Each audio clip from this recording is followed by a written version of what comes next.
Welcome to my Crunchy Zen era. My guest today is Zeta Graves. Hi. Zeta, welcome. Thank you. I had a moment where I was like, did I get your last name wrong? Nope, that was it. That's okay, it. perfect. So what's something crunchy or zen that you've done lately? Not really a crunchy person. I would say my whole life is pretty zen, to be honest. So. I feel like I've designed it to be a very stress-free experience for myself where, you know, work from home. Mm-hmm. My main hobby is like improv and embroidery, which is just hanging out. So. I actually didn't know you did embroidery. Oh, I love embroidery. Some cross-stitching too. Okay. Mm-hmm. Embroidery like shirts or I'm working on a hat right now. Cool. Yeah. Mm-hmm. Love that. I'm trying to picture an embroidered hat and I can't. So I just bought like a plain baseball hat and then I'm like embroidering. I'm doing a little succulent theme on it. Okay, I was imagining a beanie and I was just like, how do you embroider a beanie? I could probably do a beanie too. Okay. It might be harder, but if you want a beanie. I was like, I don't think they're embroidered that often. I don't know. Like making one. I think they're probably knitted. Probably. I don't know enough about this craft. Mostly I do improv. We love that. Yeah. Yes. Hold me to that. Yeah. Great. And so what is a memory that you would love to relive? I had a camping trip with a group of friends on this beautiful piece of land in Colorado. And it was like me and my closest friends. And we played this game that my husband and his friends had made up before, like a made-up game. It's called Spoople. Totally. Wait, say it again. It's called Spoople. It's a made-up game. Spoople. Okay. Where you like balance on something like a log or a rock, but you're in a circle, everyone's balancing, and you're throwing a frisbee or a ball. And if somebody misses, the whole group starts yelling either bad catch or bad throw, depending on the group's agreement of was it a bad catch or bad throw. That person has to like run to the center, do some type of, you know, like shot, or I think we made it kind of improv-y. We were like, you have to list 5 things of whatever and like run back before everyone can throw the ball around the circle. But it was so like it brought me so like childhood feelings of like playing outdoors. You know, we're in the mountains, playing a made-up game. Like everyone brought their dogs, so there's dogs running around. It was, if I ever think of like what's my happy place, it's that camping trip and like playing this made-up game with my friends is a very, very good time. I feel like there's so much in that of like being in nature, just having fun, like no rule. I mean, somewhat rules, but also you made it up. Right. So. It's like made up game rules. Yeah. Being with friends. And it was like, I want to say maybe it had rained, so it was like cool, but the sun was back out. Just like everything was so perfect and just magical feeling. And it was very nice. I love that. Yeah. Now I want to go be in nature. I want to go play Spoople? Maybe. I was walking around today and I was like, I should go touch a tree and do some grounding. That's good. Yeah. Because there's a lot of traffic going on and I don't know. I know. I don't feel like I have done much nature stuff since moving to Nashville. Oh, really? And Russell and I, my husband, because you are into that. Yes, very, very much so. We were talking about this recently and I was saying like, I feel like it's because I don't know the outdoors here. Like I very much know all the animals in Colorado, what to expect, weather-wise, all that stuff. And I'm like, I don't know, there's like snakes and there's a lot more lushness that, because you know. Things hide in lushness. Yeah. It's beautiful, but they hide They hide and there's ticks and, you know, I just feel like I'm still kind of ill-prepared to go out into nature. How long has it been now? Since you moved here? About 1.5 years. Okay. So, like, I should learn. I think we could go. You can come with me. I did a lot of Googling because I felt the same. Yeah. Come from Minnesota. It's like the poisonous things, like, can't make it there because it's so cold. Yeah. So the snake thing was a big deal for me. And I've learned to, like, pay attention. Yeah. Not that I've ever had anything happen here. I did in Yosemite. There was a giant rattlesnake.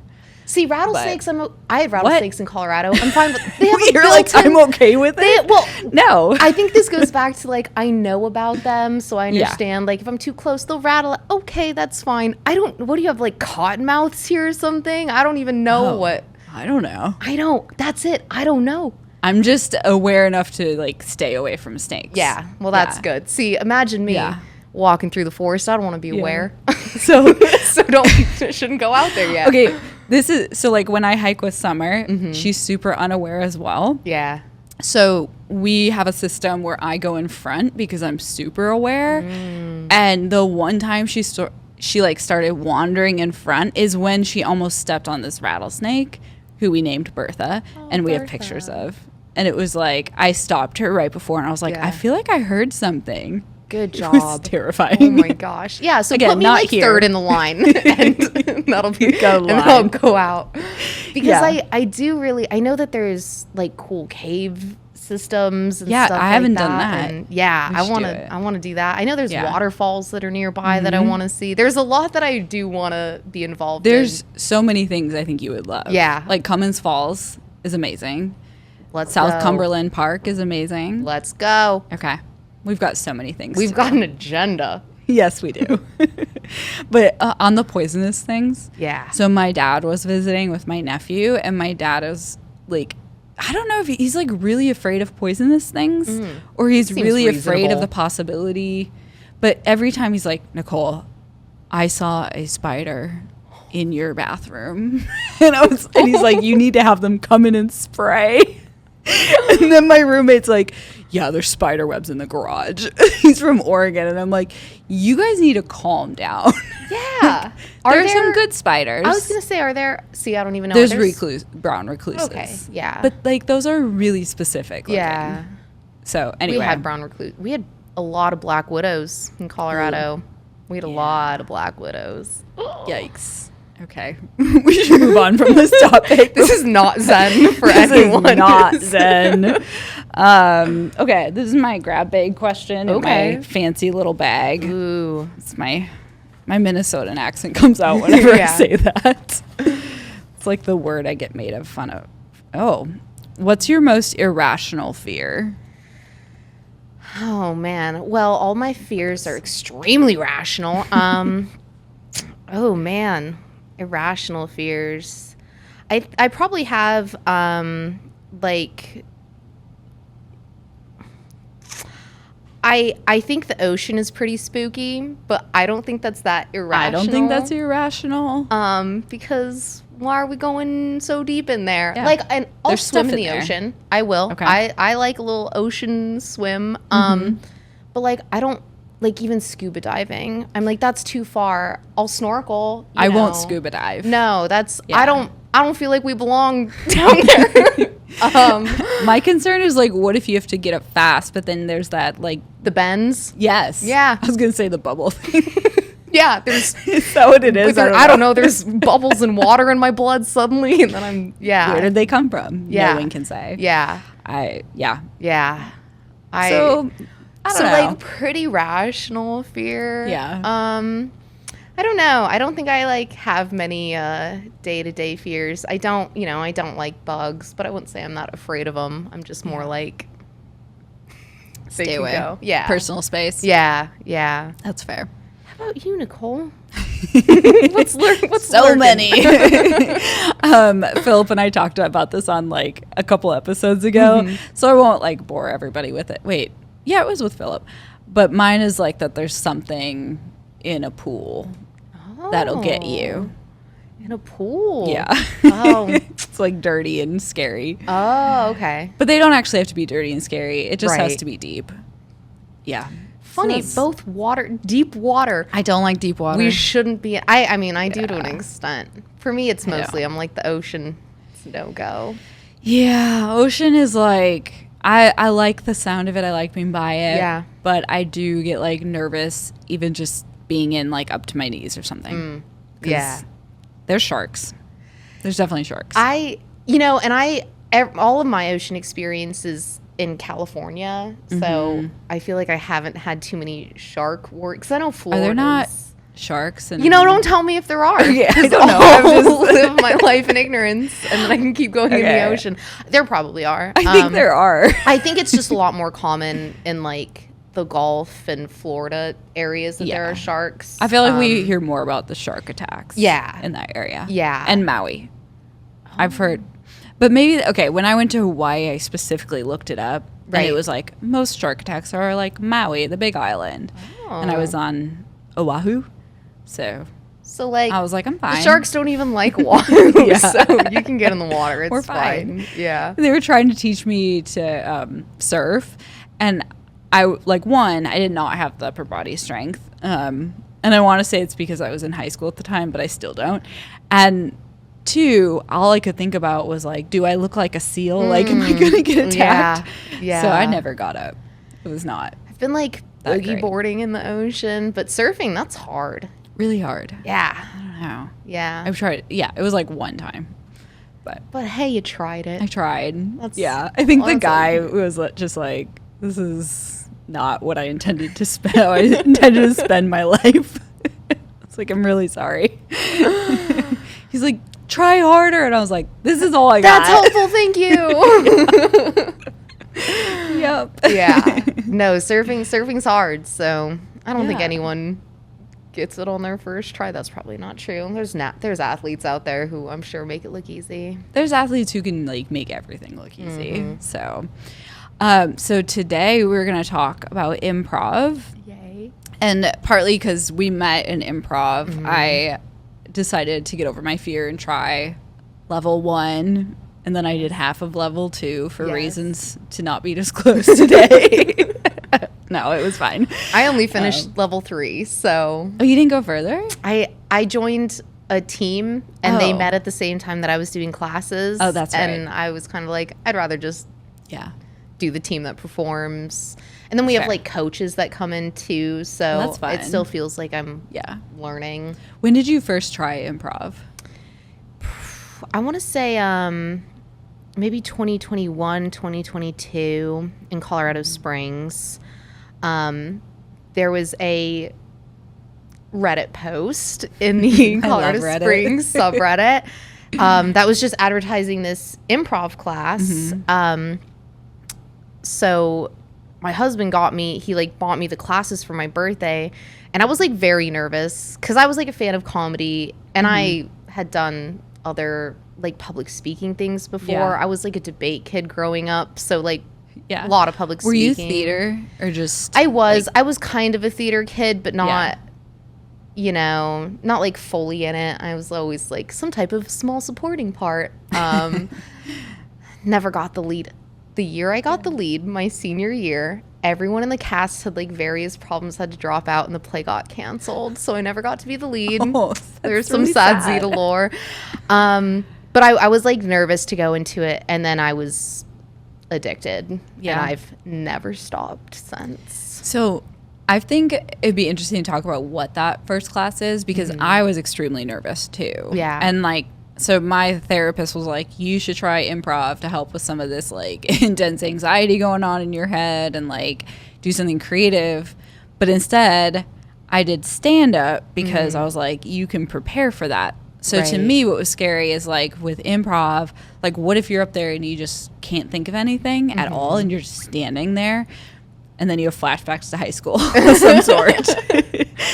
So I don't know. I feel like that's not what was scary about it to you. You know, I think I'm just kind of a baby about new things. And then as soon as I get like nervous about new things, I love doing new things though. So I just, part of it I think is I like having that like, what's going to happen? And then it happens and I'm like, yay, I did it. But I think it was just kind of like the unknown, you know, like what's going to happen. And it's so funny looking back now, because I'm like, there's no friendlier, more welcoming of a space than a level 1 improv class. That is the definition of like the sweetest instructors and the most welcoming of meeting you where you're at. And everyone's scared. Yeah. Because if you're in a level 1, everyone's like, new. Yeah. They're all worried. Yeah. We're all worrying about ourselves, and then we find out like you're supposed to just like focus on the other person, which and is great. so helpful. And I feel like it does help remove that anxiety really quickly, because by the nature of improv, you're very focused on being in the moment and listening and responding. And when you're in the moment, you're not really worried about other things, because you're just listening and responding. And the next thing you know, time's gone by, you're done with your first improv class. Yeah. I think I had the picture of Michael Scott, like I think a lot of people do. Right. And I was like, is that really what it is? And it's not. I mean, some of it is, actually. But you don't. There have been moments, yeah. Okay, I was about to say something. You don't normally get someone like that. And then I was like, but you also do sometimes. You do. You know, improv can, especially like early level classes, I feel like there are some people, because there's lots of things that draw people to improv. And for some, it is like a therapeutic setting. And that comes out in some of their scenes. I think usually, though, as you progress, that falls off. But I think everyone kind of goes through that initial phase of improv where you say kind of stuff where you're like, why? Like, you're making like bathroom jokes, and you're like, that's like, why would I? And then you kind of get over that. Like, you get out all the bad ideas. That's what we even say in practice, is like, we'll like run a scene and then be like, okay, got out all the bad words. Like, now we can do a real thing. But I think you get a lot of characters. But some of that is great, because it forces you to be a better improviser, I think, when you're partnered with someone like that, because then all you can do is be like, yes, yes, and we do love bacon. Yes, good. I know exactly what you're talking about. Inside joke. I feel like the first class, I was so relieved, because it was mostly just like these games of like, I think we might have done like one thing where we went up and like ranted about something. But that wasn't that big of a deal. Right.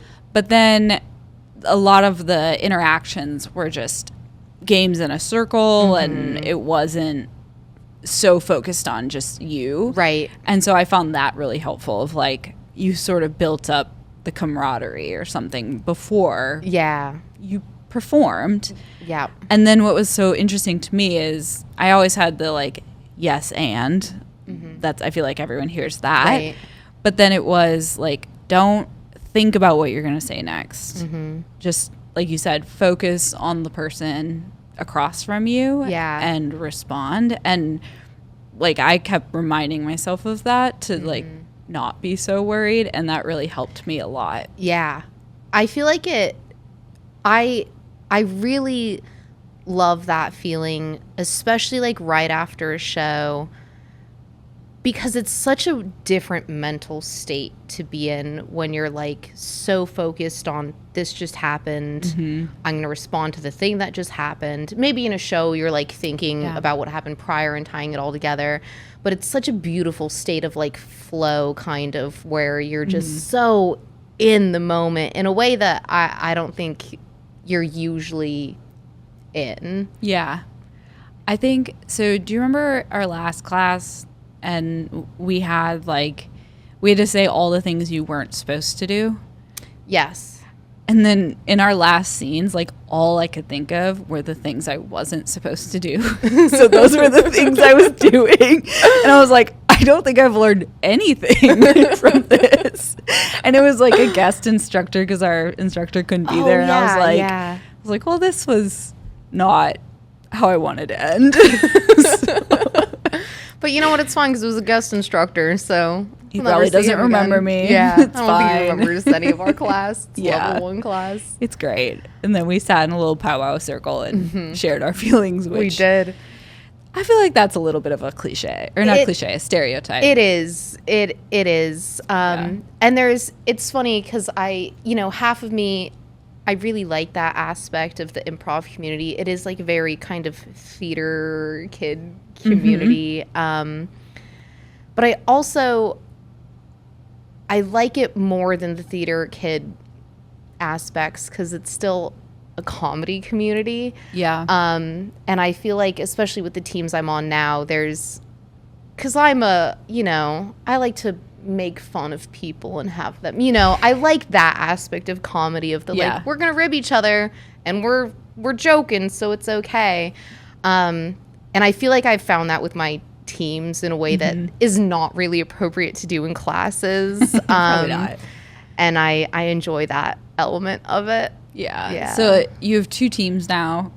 How often do you like get together, and what do those practices look like? Mostly weekly for both of those teams. One of my teams, worst case scenario, we've been working with different coaches, which has been, I love that. I love when we have like a coach come in. Are they acting coaches or different coaches? We had an acting coach, and then our last 2 have been like improv specific coaches. Oh, cool. Which has been really nice because there's lots of, you know, it's an art form, so of course there's always something new to learn and things to tweak. But it's really great to hear those different perspectives on what we're doing and things to work and ways to improve on the areas where we're like, something seems not right with our opening, or like, why does in the middle something happen, and then the coach can watch and say, oh, it's because of XYZ. So I love that. And then Location Island, we actually had practice last night, and those practices are just fun because it's an improvised reality TV show, so it's kind of everyone on their worst behavior, because we're, you know, parodying reality TV. But we have someone who plays a producer, and we switch that up each practice, so we all get a chance to produce. But they'll throw different, you know, like, and we use each other's real names is the fun thing. So it'll be like, Zeta, did you know that Nikki and Josh were like talking smack about you behind your back? and it's so funny to hear like your real name used in an improv scene where usually we're playing characters. And in this case, we're kind of like just caricatures, but it's still very much us based, but playing like our worst selves based on suggestions that we get from the audience. Okay, so when you guys are at Third Coast Comedy Club, right? Which that's where we took our classes. Shout out Third Coast. Yay. And so when you have, how does it start? Like when you're on the stage, like someone just comes out and you're like, this is what the reality show is. We start by asking, when people come in, we ask them to write down on a slip of paper something that they want to get off their chest. And we've gotten some very serious answers. We just recently got something like, I'm jealous that my best friend is happily married. Oh, wow. And we've also gotten people who write down like cheese. Like bike riders in Nashville in groups, apparently. That would be mine right now. Like, where are they coming from? So the answers vary wildly. But we ask them to write that down, and then when we take the stage, whoever's producing introduces the show, and we introduce it to be kind of like, we're a couple seasons into this reality show. Like, here's the cast, you know, we're all like posing. We get a location from our show's called Location Island, so we get a location. Usually they kind of give us somewhere beachy, but we've also had, we've had place, dang, and I can't, of course, someone said Antigua, to which we all looked at each other and went, that? Where's Antigua? Isn't that like in the Caribbean? Did you ever look it up? I did. I don't because I feel like it's in like Pirates of the Caribbean or something. Okay, I want to say there were like a couple Antiguas. So we, of course, we just made stuff up and you know went with it. But we get the audience tell you didn't know. Probably. But we did our best, and I like when we get a suggestion like Greece, and I'm like, I've heard of that one. And then what we do is we do like scenes from like confessionals from last week is kind of the premise. So we'll like draw a line that's like each of us draws one of the lines, and that's our very first line of the show.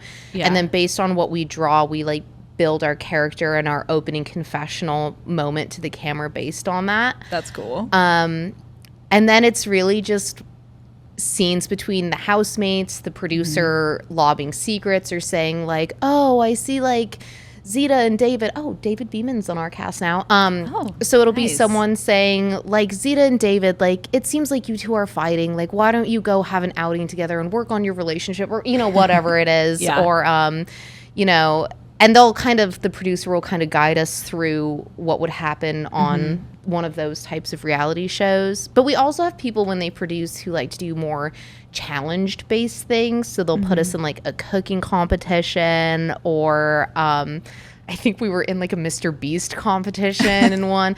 So it varies based on who's producing, which is also a lot of fun as a cast member. If I were the producer, I would want you guys to do Love is Blind.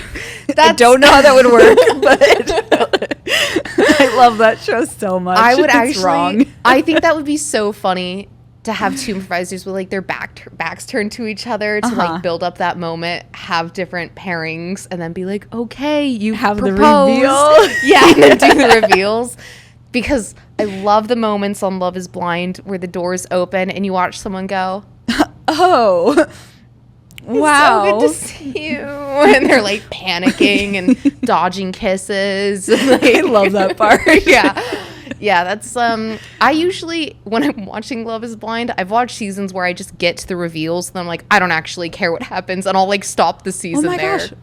We didn't know this about each other. We're basically the same. Do you do the same So I fast forward. Okay, yeah. Because I get past when they're like trying to live together and there's so many feelings, and I'm Yeah. like, how many different ways can you talk about the same feelings? Right, yeah. The one, did you watch? I know we're getting sideways, but I love this show so much. Did you watch the Minneapolis one? Oh, I don't know. It was Give the me most recent season. Oh, no, I don't. Oh, I may have Okay. watched just when they're, that's what I love. Could I we love when watch they're it together? in the pods and then the Yeah. reveal, and then I'm like, that could be the whole show for me. Okay, I loved it because like their accents and all the things that, because they literally filmed in the apartment complex that my friend lived in. Oh, wow. And then I was like watching, I was like, that's my apartment complex. So No like I way. knew all Oh, the that's stuff. fun. And just like their different like mannerisms. And so my roommate is this like 37-year-old like HVAC, like whatever. But he'd like be eating in the dining room.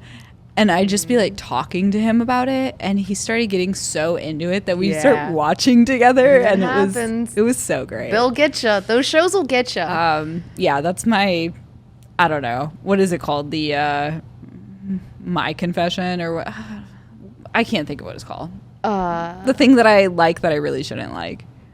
The word. Oh, like guilty pleasure? Thank you, Zeta. Yeah, words Yeah. are hard. Understand. Anyway, I would love to see you guys do that. Okay, so you sold out a show in April, May. Yeah, it might have recently. been March. Yeah. We only started performing. We formed as a team late last year, and our first show was in January. But we actually talked about this at practice last night because I was like, yeah, we've done a handful of shows. And then we started counting them up, and I was like, I think we've done like 6 or 7, lot. which is because I'm Yeah. like, it's only the 6th month of the year. I don't know when we did all these One a shows. But it's, I mean, but I've loved it. And a Yeah. lot of those have been like we've been like part of a group show, or we've opened for a show. So we will like condense our format to like 20 minutes, which is Is it normally an hour? about 45 minutes. 45, okay. Mostly because we're like, that's what an episode of reality TV would be if you added Yeah. commercials. So That's true. we do Yeah. we do pretty close to 45 minutes each time, which feels good because then there's time to let the relationships build and decay and build and blow up, and then hey, that's our episode. As happens on a reality TV show. Exactly. Yes. And then what's Yeah. fun is our ending. If you remember the game Conducted Story, where you like stand in a line and someone stands down and they like Oh yeah. point to you, and so you kind of pick up the story. So we do that, only the producer points, and we do it as if we're in separate confessionals. So it's kind of our chance to like wrap up the episode, but we're of course just trying to get kind of little one-liners that summarize the show that'll get a laugh, and then like blackout on the laugh. It's a very fun format. Okay, that's on. Oh wait, before I say something else. Yeah. When your next show is July 31st at okay. 9 p.m. at Third Coast Comedy Club. Go to thirdcoastcomedyclub.com is probably their website. I don't actually know. I think it is. That's my guess. Yeah. You can probably Google Third Coast July Comedy Club. 31st. July 31st, 9 p.m. It is a Thursday at 9 p.m. So my apologies. But it's only a 45-minute show. So You can be in bed by 10:30. 10:30. Yeah. Yeah. Depending on your bedtime routine. Okay, I was gonna say before I forget, the other thing about improv that I was surprised about is that you're not supposed to try to be funny. Right. Does that change when you're in a group or like a team? No. I think that's a pretty fundamental rule. And I think it goes back to what we were talking about initially in terms of you want to be so focused on your scene partner and really the idea, something that I was taught with my first improv teacher in Colorado Springs was she said, treat your scene partners as geniuses and poets, which was really just to say, like, honor the gifts they're giving you, even if it feels like, why'd you just do that? Assume the best and, like, play at your highest intelligence and respond in the moment. And really, my experience is the funny does always happen, which feels remarkable because it doesn't feel like people are... Sometimes you'll get moments where you're like, well, okay, like we're going to put... You find those moments where you want to like push that button again or, have recurring... there's little things. Your brain's always working in the background. But it will derail a scene for someone to like... oh, I've got this funny pun. How do I make it work? Because then they're immediately like out of that moment. They're not responding in character to the character. And I think great moments happen when you let there be like serious conversations and you kind of build a tension. And some of the funniest moments happen when you're kind of blowing up this balloon and you're blowing up this balloon and there's a serious, this couple's either going to get divorced or like what's happening and it's so tense.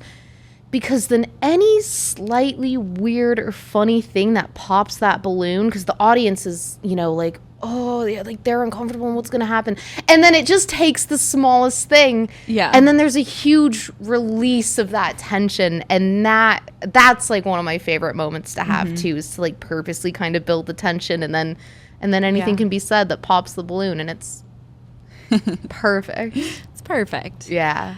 So I mentioned to you that I found this article in Psychology Today. Yes. Okay, I'm going to read 7 research-backed benefits of improv comedy by Clay Drink, because I'm sure I'm supposed to give credit. Nice. Good job. Thank you. Clay Drink. Clay Drink. I was like, did I write that down wrong? Yeah, that's a Nashville bar order. Clay Drink. That's a bachelorette party themed drink. Yes. Okay, what are our 7? Okay, so the first one is it activates language and creativity centers in the brain.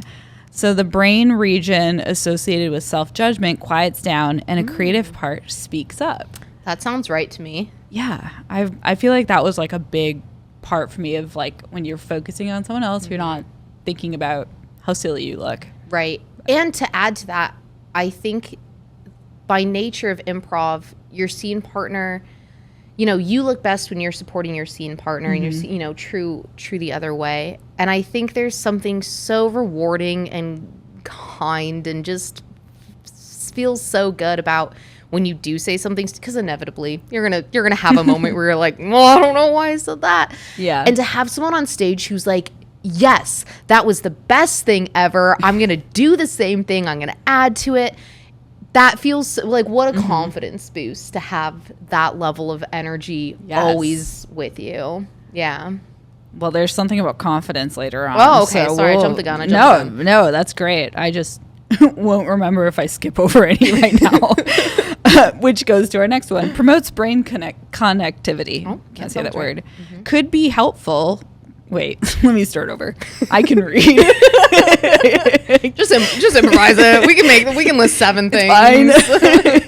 It could be a helpful treatment for people with trauma to connect better with others and help brain regions work better together. Which, enough said, maybe. Yeah, that makes sense to me. Let's focus on the first one and then skip over all others. Okay. Boosts creativity and promotes divergent thinking. Oh, yeah. Which, okay, I think this is kind of funny, but a 10-week improv course helped participants develop more creative uses for a paperclip compared to a control group. As I was writing it, all I could think of is like what uses? The way I need us both to have a paperclip right now. Oh, I should have brought something. I'm like, yeah, there's none. Uses for creative uses for paperclip. I mean, you're picking locks. You can probably use it as like a little bobby pin thing. You need a little jewelry piece, necklace, multiple. Yeah. Any like tool use for glasses. I feel like to fish something out that you dropped somewhere. Yes, annoy your podcast host by throwing it at her. Throw it back and forth. Yeah. And, yeah. Now we're playing Spoople. Call back. We need paper clips. Oh, I did not think ahead. That was pretty good. Okay. I feel like we came up with a pretty good list pretty fast. So. That was good. Yeah. See, improv. Reduces social anxiety. Yeah. It's helpful to lower anxiety even after just 20 minutes of improv intervention. I so believe that. My old team, we used to do like corporate workshops. And it would be amazing how much, especially because one time it was somebody's surprise to their team. I don't want that surprise. No one did. Which was such a terrible feeling to be in a side room because it was like their company Christmas party or something like that. Did you know it was a surprise? Or were you finding it out in the moment? I think we were finding it out in the moment. We were hired. It was me and my friend Sam, and they were like, they had done another workshop. One of the guys had done another workshop that we had done. And he was like, I want to bring this to my team. And we were like, awesome, we'll be there. And then as we're like in the side room, he's like, I've got a fun surprise. Like, we're going to do improv. And we hear everyone just be like, we were like, oh no. But it was such rewarding. Like one of the most rewarding experiences in doing improv was then like by the end, everyone was like, that was so fun. You know, getting to see people get over that initial moment of anxiety and then be so creative was so that's a very rewarding thing to witness. Did you know they have improv for lawyers in law schools? Some law schools, not all of them. Like my mom took it, Summer took it. That's great. I guess it's supposed to help you be a better like trial lawyer. That makes sense. And probably to me. all lawyer, but I think it was specifically that. That makes a lot of sense to me. Honestly, I'm like, you should have done it in orientation week for like everybody. Right. Because maybe law school wouldn't have been what it was. So anxiety inducing constantly. But yeah, I definitely found that it helped with like the anxiety I was experiencing at the time, which was a lot work related, funny enough, as a lawyer.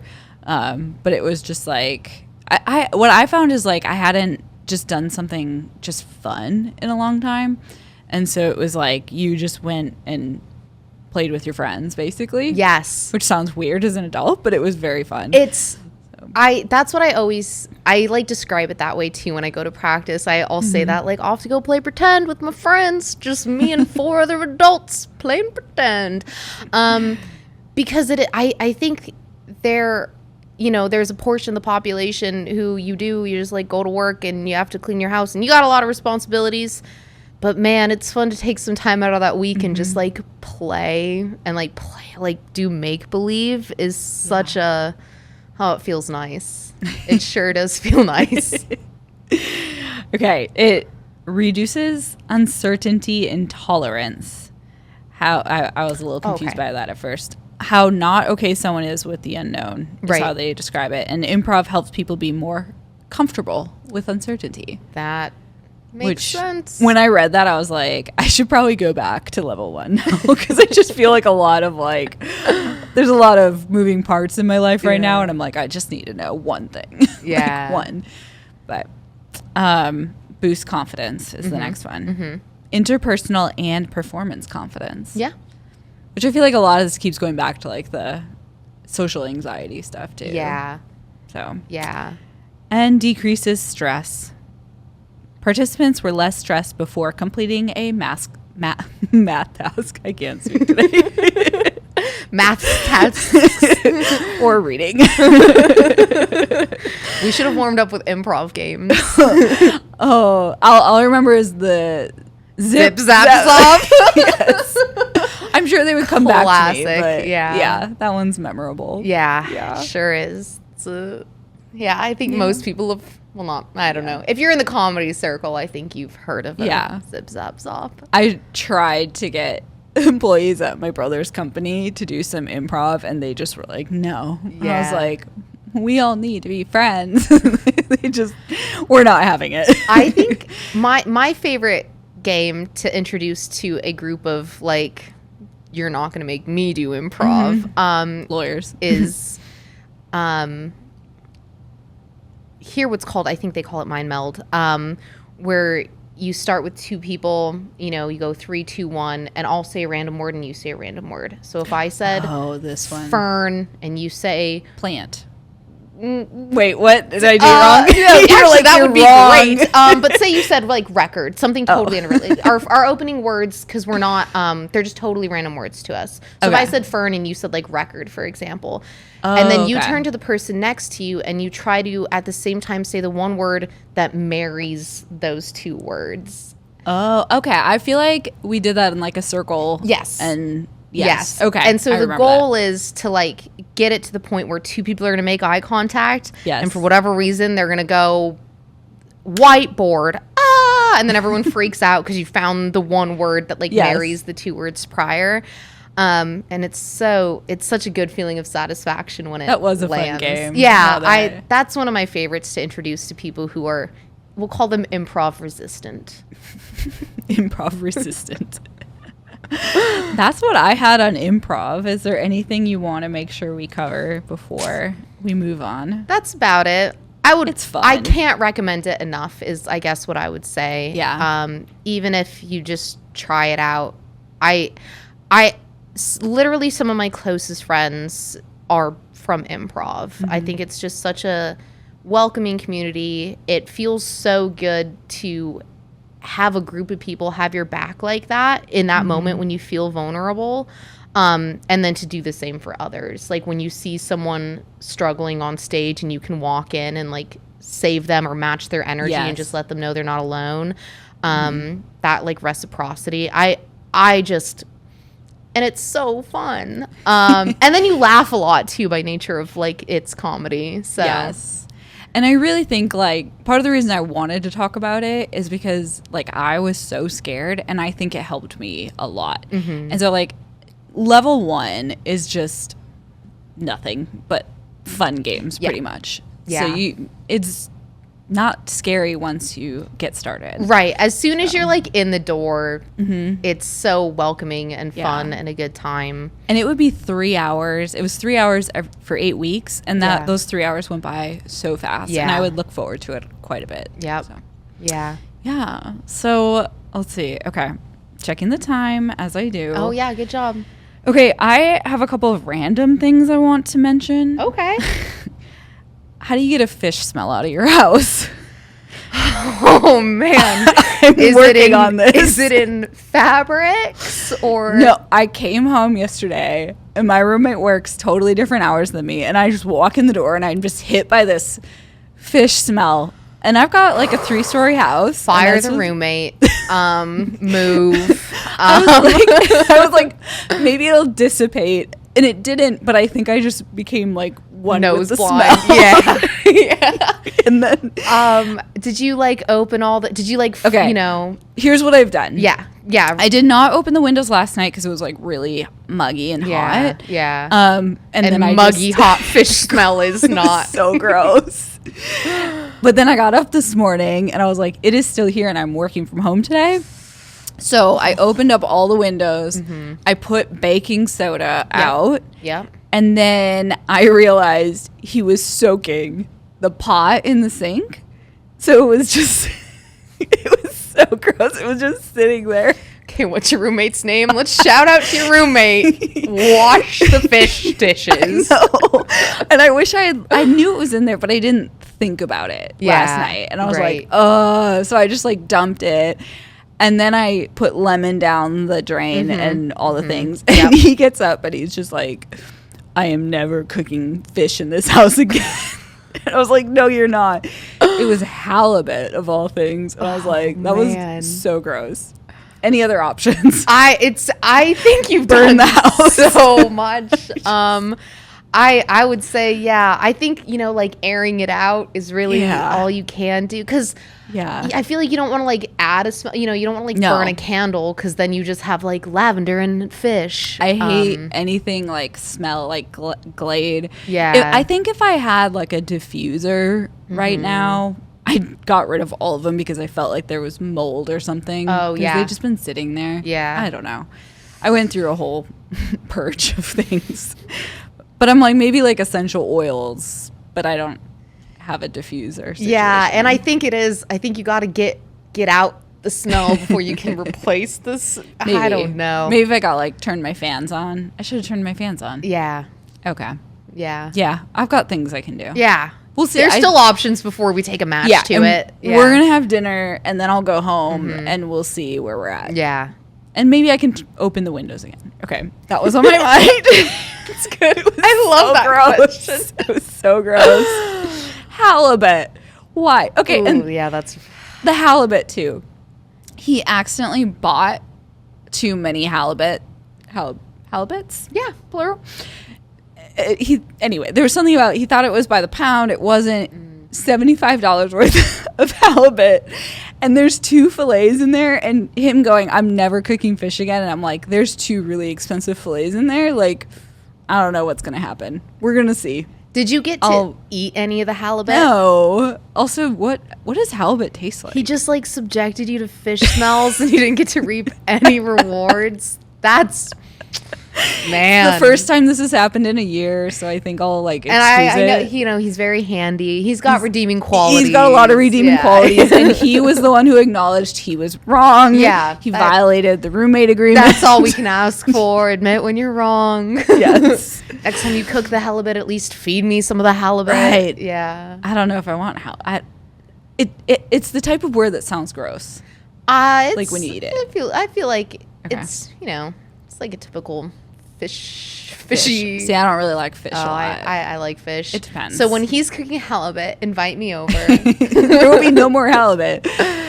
Maybe if there's like an outdoor grill somewhere, he can like, go to the park. Yeah. Cook outside. Go. Not even close by the park. You got to go grill 3 blocks over, man.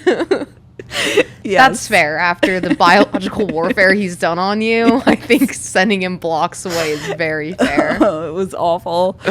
Okay. Next one. Okay. I was on a client call this morning. Okay.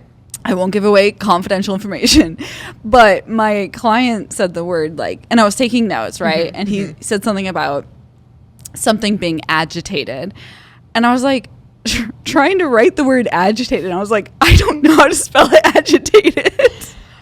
Do you ever have this happen where you're like, I hear words, the other one is miscellaneous. I can never spell miscellaneous. So avid reader, terrible speller. And I had this happen, I want to say yesterday or today, attorney, paralegal, where I was doing some type of like intake call or something with a potential new client. And usually what I do is I'll kind of like screen a call, send it to the attorney and kind of be like, you don't want this, or like, you want this. And I don't know if I was just like out of it and like, because I've had a lot of discovery responding to, blah, blah, blah. But I went back to like type up my notes and half of them I was like, oh boy, something about an agreement. And like, you know, I'm trying to like read your own handwriting. I could not. For the life of me, read my own hand. It was half the spelling because I'll just like kind of like I'll like write half of a word and be like, that's enough. I know what that is. It's atrocious, but I'm not good at spelling. And I forget this is a fact because Word and Google and all my devices, you know, they're kind of like fixing it. Oh, I understand basically what you meant. And then if I write something out, it's embarrassing how much I can't spell. Do you want to know how I spelled agitated? Spell it for me. Okay, the right way, which I wrote down here, is AGITATED. Okay, I wrote AJ, and then I tried again, and I think I wrote like AC. Yeah. And I was like, okay, this is for my personal use. I really feel like for me, I'll get like stuck on weird small words that I'm like, that's so okay. The other day, for the life of me, I was trying, there was a scheduling poll, POLL, POL, okay. I kept being like, why? Like, that's not how you spell it. And I realized my brain was trying to get me to spell POLL like POLE. And I just had to like walk away from everything for a minute and be like, girl, it's 4 letters. So, yikes. Do you think we're just going to get worse with like Chat GPT and all more stuff? You know, I haven't used Chat GPT at all. I'm resistant to our So I was informed, not me individually, but the firm, the named partner informed everybody at the same time that if you are not using AI, you're going to get left behind. Which, like, I actually agree to a certain extent. Yeah. But, like, figuring out where to use it, but to remember, like, hey, like, I have been practicing, like, 10 years and went to law school for 3 years. I was about to say 2. 3. And there's, like, a way that my brain works that I don't think AI quite works yet. Yeah. But there are benefits. Like, when I'm, like, I don't want to put together this paragraph that I know is kind of like a standard thing. Right. And I'm just like, anyway. Yeah, I like it for, because our firm uses like LexisNexis, and I like the review. Like, I like uploading like an opposition and our response and having it like compare the case law. Things like that where I'm like, oh, I wasn't about to go look up all these statutes and like compare them.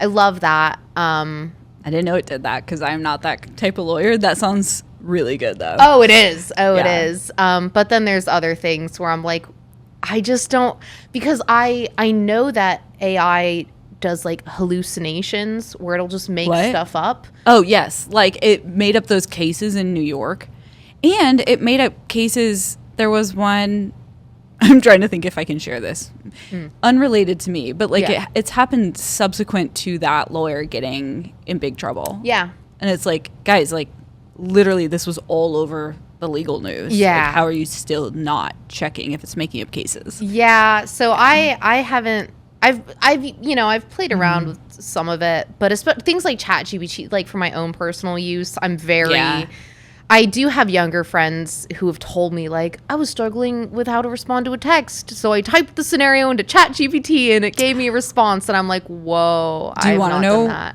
Somebody in my life who will remain nameless has been using it to respond on dating apps. Thoughts? You know, is that a bigger conversation? You know, I was gonna say also it's been not a while me since I'm on dating apps. I've heard it's really bad out there in the years since I've been off. I would say it's probably, hilarious use of time.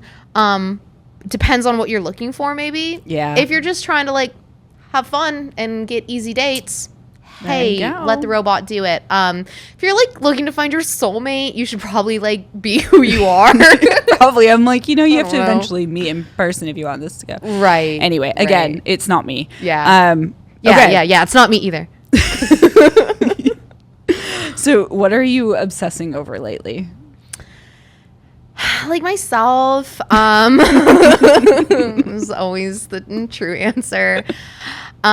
Within the last 3 days, Rose and I were watching TV and we caught an episode of 48 Hours that was a cold case. Usually they're like, here's this case, it's been solved, blah, blah, blah. But it was a cold case. So I've had that like bouncing around in my brain because I love a cold case. And then we were talking about Dateline. Specifically, we were talking about the host Keith Morrison and Bill Hader's. I don't know if you've ever seen Bill Hader like parody Keith Morrison doing Dateline. No, please Hilarious. Send it to me. I will. It's so funny. And then we were like, how do we watch Dateline? We found out it's free. Download like Pluto TV app. There's a 24/7 Dateline channel. Oh my gosh. That plays like nonstop Dateline. And so for the past 2 evenings, we've been like just sitting down and watching Dateline. It's a lot. So definitely Dateline. Yeah. So, which is, you know, I feel like I kind of get like mini obsessions. I feel like, Yeah. you know, like if a song gets stuck in my head, I'm like, well, that's all I'll listen to for the next 72 hours. And I'll play it until I hate it. And it's burned in my head. And then I'll let it go. So my answer for the last 3 days, it's Dateline. Nice. Mine is I got my house windows cleaned professionally for the first time ever. Amazing. Inside, outside, and the screens. And I didn't think it would make a big difference. Oh, it does. The pollen. So much pollen is gone, and it's brighter, and I am telling everybody about it. And now you have to open those babies up and let the fish out. Okay, so I like to do a weekly recommendation. Okay. Mine this week is to do float therapy at Pure Sweat and Float. It's like sensory deprivation. I do 40 minutes, and like I've been doing it like a year and a half, so I'm like I can get into like a meditative state. Yeah. But I can go in with like so many thoughts going on, and I come out and I'm just like, That's so good. nice. I did it yesterday. It was great. That's so nice. Yeah. What I recommendation do you have? Something I did a few weeks ago. I'm not doing it anymore, but I took like a rowing class. Where you like get into the boats and they teach you like how to row like as a team, like do crew rowing out on Percy Priest. Nashville Row Club, shout out Nashville Row Club. Such a good time. I didn't know anything, you know, I've like kayaked before and things like that. Like I love a rowing machine at the gym or something, but I've never like gotten in a boat with like a 6-person boat. 6 people. Okay. Yeah. That's like full on rowing. Yeah. Very cool. Learned a lot. Beautiful time. Like met sweet people. And what was nice was that introductory class was only 2 weeks. So you do like 3 times for 2 weeks. Oh, nice. So it was a very, and it was kind of perfect where it landed because I feel like both my teams had like people traveling and we weren't practicing. So I just happened to have like 2 available weeks that I normally wouldn't. Like no shows, but it was such a good time. And it was fun to like learn something brand new. I feel like I hadn't learned something like really brand new in a long time.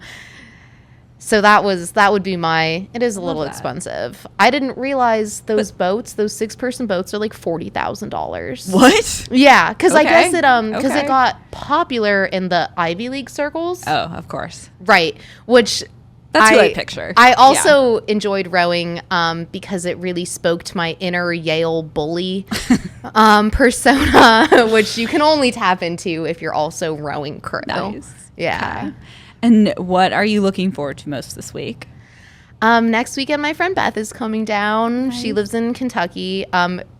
I actually think she's one of the only people I know in town that I don't know through improv. Okay, wow. Most people I know through improv. Nice. And she and I met at a show, and then we go to like a lot of concerts together. And she's gonna come down and we're gonna hang out, have a little pool party at my apartment. Sounds awesome. Yeah, I also have like improv on Sunday, which I feel like we just talked about improv a lot. But I always look forward to improv. Yeah. I'm looking forward to. I'm going to the Nateland Showcase tapings at Zany's. Yes. I'm going on Tuesday with my friend Mariana. Maybe we'll go to another one. I have to decide. But it's been a while since I've been, so I'm excited about that. That's cool. Yeah. I liked when we got to be in that studio for the Cheaper Than Therapy. Yeah, that was fun. that was a while ago, I guess. I don't know when December. That was only December. It was a while ago. Yeah. Oh. Well, we got to wrap up because we would talk longer. Thank you so much for being here. Thanks for having me. And thanks for everyone for being here. Tune in next week. Thanks for listening to my Crunchy Zen Era.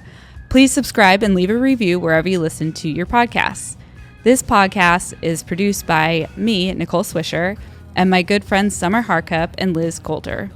Editing is by Drew Harrison Media. And recording is done by Lagos Creative in Nashville, Tennessee. Thanks for hanging out. We'll be back next week.